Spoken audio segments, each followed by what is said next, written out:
എല്ലാവർക്കും നമസ്കാരം. ഞാൻ ഡോക്ടർ റോഷിനി പ്രമോദ്, സമഗ്ര ഹോമിയോപ്പതിയിലെ കൺസൾട്ടന്റ് ഡോക്ടറാണ്.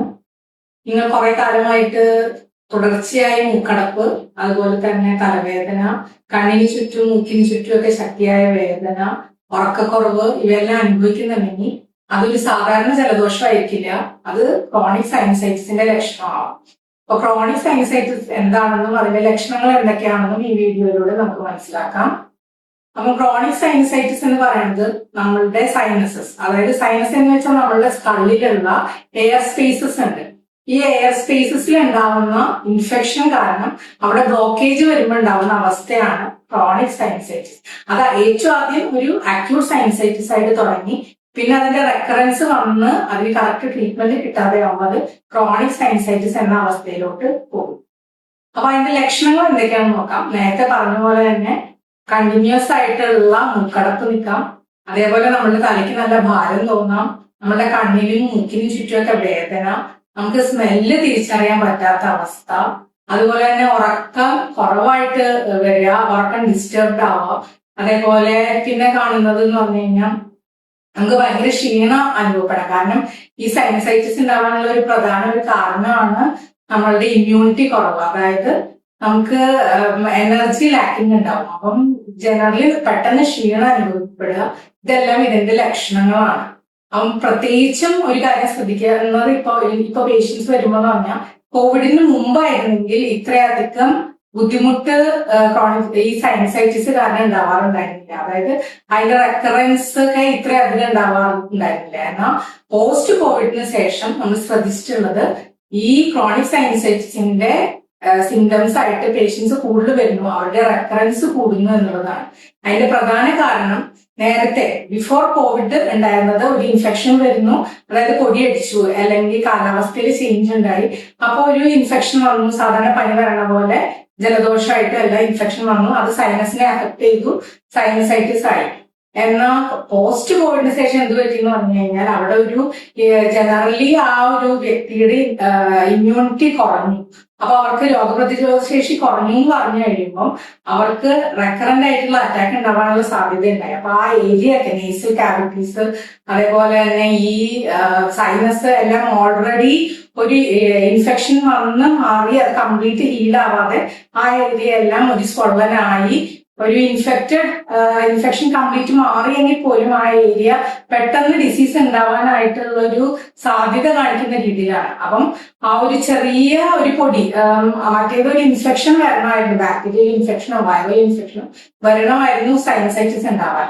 പക്ഷെ ഇപ്പൊ പോസ്റ്റ് കോവിഡിന് ശേഷം ചെറിയൊരു പൊടി അടിക്കുകയോ കാലാവസ്ഥയിൽ ചെറുതായിട്ടൊരു ചേഞ്ച് ഉണ്ടാവുകയോ ചെയ്താൽ അപ്പൊ തന്നെ അത് ഒരു ക്രോണിക് സൈനസൈറ്റിസിന്റെ കണ്ടീഷനിലോട്ടോ അല്ലെങ്കിൽ ഒരു റെക്കറൻസിലോട്ടോ പോകുന്നു.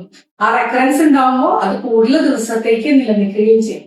അതാണ് ഇപ്പോഴത്തെ പോസ്റ്റ് കോവിഡിന് ശേഷം ഇങ്ങനത്തെ കേസുകൾ കൂടുതലായിട്ട് ക്ലിനിക്കിൽ കാണാനുള്ള ഒരു കാരണം എന്ന് പറയുന്നത്.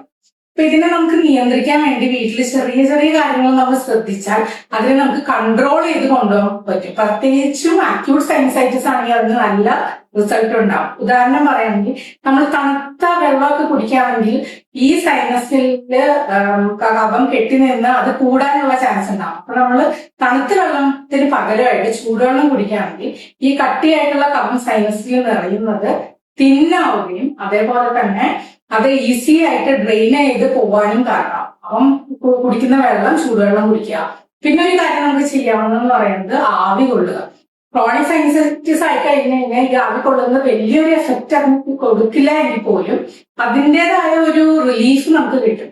അതുകൊണ്ട് ആവി പിടിക്കുമ്പം ആ ഡ്രൈനേജ് നേരത്തെ പറഞ്ഞ പോലെ ചൂടുവെള്ളം കുടിക്കുമ്പോൾ ഉള്ള അതേ രീതിയിൽ തന്നെ ഈ തിക്കായിട്ടുള്ള കഫം തിന്നാവുകയും അതുവഴി ഈസി ഡ്രെയിനേജോട് കൂടി ഈ കഫം പോവുകയും ചെയ്യും. അപ്പൊ നമ്മുടെ സൈനസ് വീണ്ടും റീഓപ്പൺ ആവും. അപ്പൊ അതുകൊണ്ട് ഈ കാര്യങ്ങളൊക്കെ നമ്മൾ ശ്രദ്ധിച്ചു കഴിഞ്ഞു കഴിഞ്ഞാൽ നമുക്ക് വീട്ടിൽ ഇത് മാനേജ് ചെയ്യാൻ പറ്റും. പിന്നെ മെയിൻ ഒരു റീസൺ ഈ സൈനസൈറ്റിസ് ഉണ്ടാവാൻ പൊടി ഒരു കാരണമാണ്. അപ്പം എന്നും നമ്മൾ വീട്ടില് ബെഡ്ഷീറ്റൊക്കെ ആഴ്ചയിൽ ഒരിക്കലെങ്കിലും കഴുകി, പില്ലോ കവർ പ്രത്യേകിച്ചും ആഴ്ചയിൽ ഒരിക്കൽ കഴുകിയൊക്കെ വൃത്തിയായിട്ട് സൂക്ഷിക്കുക. അതേപോലെ നമ്മൾ വീട്ടിലെ പൊടിയൊക്കെ അടിക്കുകയാണെങ്കിൽ മാറാല തട്ടുക അങ്ങനെ എന്തെങ്കിലും ചെയ്യുകയാണെങ്കിൽ പ്രത്യേകം ശ്രദ്ധിക്കേണ്ടത് എന്താണെന്ന് വെച്ച് കഴിഞ്ഞാൽ നമ്മളൊരു മാസ്ക് ധരിക്കാൻ ശ്രദ്ധിക്കാം. ഈ മാസ്ക് ധരിക്കുമ്പോൾ ശ്രദ്ധിക്കേണ്ട ഒരു കാര്യം എന്ന് പറഞ്ഞു കഴിഞ്ഞാൽ നമ്മൾ മാസ്ക് ധരിച്ചു കഴിഞ്ഞാൽ സാധാരണ വരുന്ന പേഷ്യൻസ് ഒക്കെ ചോദിച്ചു കഴിഞ്ഞാൽ പറയും മാസ്ക് ധരിക്കുന്നുണ്ടെന്ന്. പക്ഷെ അവർ ഈ മാസ്കിന്റെ കാര്യത്തിൽ ഹൈജീൻ പ്രത്യേകം ശ്രദ്ധിച്ചില്ലെങ്കിൽ അത് അവിടെ ഇവിടെ വെക്കുക, അത് റീഇൻഫെക്ഷൻ ഉണ്ടാവാനും കൂടുതൽ ബുദ്ധിമുട്ടിലോട്ട് പോവുകയും ചെയ്യും. അപ്പം മാസ്ക് യൂസ് ചെയ്യുമ്പോഴും അതിന് പ്രത്യേക ഹൈജീൻ കീപ്പ് ചെയ്യാൻ ശ്രദ്ധിക്കാം. ഇങ്ങനത്തെ കാര്യങ്ങളൊക്കെ ശ്രദ്ധിച്ചു കഴിഞ്ഞാൽ നമുക്ക് സൈനസൈറ്റിസ് ഒരു നല്ല പരിധി വരെ മാനേജ് ചെയ്ത് കൊണ്ടുപോകാൻ പറ്റും. പിന്നെ ഈ ബുദ്ധിമുട്ടുകളൊക്കെ കുറയ്ക്കാൻ ഹോമിയോപ്പതിയിൽ ഏറ്റവും നല്ല ഫലപ്രദമായ മരുന്ന് തന്നെയുണ്ട്. അതിലെ ഏറ്റവും ഹോമിയോപ്പതിയുടെ പ്രത്യേകത എന്ന് പറയുന്നത്, നേരത്തെ സൈനസൈറ്റിസിന്റെ ലക്ഷണങ്ങൾ പറഞ്ഞു. ഈ ലക്ഷണങ്ങളെല്ലാം നമ്മൾ രോഗലക്ഷണങ്ങളായിട്ടാണ് പറയുന്നത്. ഇതിനെല്ലാം നമ്മൾ ഇമ്പോർട്ടൻസ് കൊടുക്കും. കാരണം ഓരോ വ്യക്തികൾ വരുമ്പോഴും അവരുടെ ലക്ഷണങ്ങൾ ഡിഫറെന്റ് ആയിരിക്കും. ഇപ്പൊ ക്രോണിക് സൈനസൈറ്റിസ് ആയിട്ട് വരുന്ന ഒരാൾക്ക് ഈ മൂക്കിനും കണ്ണിനും ചുറ്റുമുള്ള വേദന വളരെ ശക്തമായിരിക്കും, പക്ഷെ അവർക്ക് ഉറക്കക്കുറവ് ഉണ്ടാവണമെന്നില്ല. എന്നാൽ വേറൊരു രോഗി വരുമ്പോൾ അവർക്ക് ഉറക്കക്കുറവായിരിക്കും കൂടുതൽ ബുദ്ധിമുട്ട്. ഈ ബുദ്ധിമുട്ടെല്ലാം കൂടി നിൽക്കുന്നത് രാത്രി, അവർക്കത് മൂലം ഉറക്കക്കുറവായിരിക്കും കൂടുതൽ. ഇങ്ങനെയുള്ള രോഗലക്ഷണങ്ങളെല്ലാം അവയിൽ എന്തൊക്കെയാണ് പ്രത്യേകത എന്നുള്ളതെല്ലാം കൺസിഡർ ചെയ്യും. അതുകൂടാതെ ഹോമിയോപ്പതിയുടെ ഏറ്റവും വലിയ പ്രത്യേകത എന്ന് പറയുന്നത് അവരുടെ മറ്റ് രീതികൾ, അതായത് സ്വഭാവ രീതികൾ, അവർക്ക് താല്പര്യമുള്ള കാര്യങ്ങൾ, അവരുടെ ഇൻട്രസ്റ്റ് അതായത് ഹോബീസ്, അതേപോലെ അവരുടെ ഭക്ഷണ രീതി, വെള്ളം കുടിക്കുന്ന രീതി, അവരുടെ ജനറൽ നേച്ചർ, അവരുടെ സ്വഭാവത്തിൽ അവരിൽ നിന്നും ബാക്കി വീട്ടിലുള്ള ആൾക്കാരും ബാക്കിയുള്ള ആൾക്കാരെയൊക്കെ എങ്ങനെ വ്യത്യസ്തരാക്കുന്നു എന്നുള്ള എല്ലാ ലക്ഷണങ്ങളും കൺസിഡർ ചെയ്ത് ഒരു ഡീറ്റെയിൽഡ് ആയിട്ട് കേസ് ടേക്കിംഗ് തന്നെ നമ്മൾ ഹോമിയോപ്പതി വഴി അതുവഴി ആ കേസ് ഡീറ്റെയിൽഡ് ആയിട്ട് നമ്മൾ പഠിച്ച് അവർക്ക് ഏറ്റവും അനുയോജ്യമായ ഒരു മരുന്ന് കണ്ടെത്തി കൊടുക്കുക എന്നുള്ളതാണ് നമ്മൾ ചെയ്യുന്നത്. അങ്ങനെ നമ്മൾ മരുന്ന് കണ്ടെത്തി കൊടുത്തു കഴിയുമ്പോൾ അവരുടെ ആ രോഗം പൂർണ്ണമായും മാറാനും ഈ റെക്കറൻസ് ഒഴിവാക്കാനും നമുക്ക് സാധിക്കും.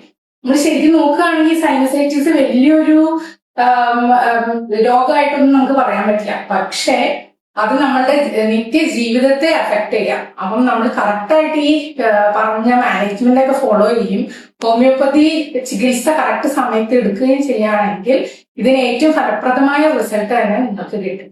അങ്ങനെ അതുവഴി നമുക്കൊരു ആരോഗ്യപ്രദമായ ജീവിതം സന്തോഷത്തോടെ നയിക്കാനും സാധിക്കും.